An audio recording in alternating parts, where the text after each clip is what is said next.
पूजा खेडकर यांनी IAS साठी विकलांग असल्याचं प्रमाणपत्र सादर केल्याचं समोर आलेलं आहे। पण पुण्यातल्या काशीबाई नवले वैद्यकीय महाविद्यालयात MBBS साठी प्रवेश घेताना त्यांनी सादर केलेलं फिटनेस सर्टिफिकेट सापडलं। त्यात त्या पूर्णपणे फिट असल्याचा उल्लेख आहे। त्यांचे वडील दिलीप खेडकर हे त्यावेळेला क्लास 1 अधिकारी होते।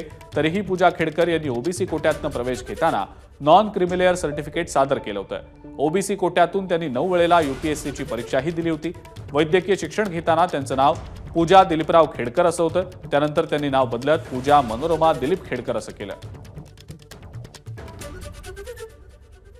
फिटनेस सर्टिफिकेट आहे, तर याच्यामध्ये क्लिअर लिहिलं आहे absence of any anticipating and or progressive systematic diseases, disorder or condition, absence of any disability of upper limbs, absence of any major visual auditory disability, हे महत्त्वाचं आहे। Absence of any major visual म्हणजे दृश्यमानतेला डोळ्यांना कोणता या ठिकाणी आजार नाही आहे असंच म्हणावं लागेल, बरोबर आहे।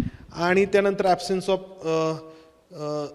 सायकोक्स न्यूरोक्स मेंटल रिटॅड्रिएशन, त्यानंतर ability to maintain erect posture, medical term आहेत, माझ्यापेक्षा सर अधिक सांगू शकाल तर तुम्ही, याचा अर्थ त्या पूर्णतः फिट होत्या, बरोबर।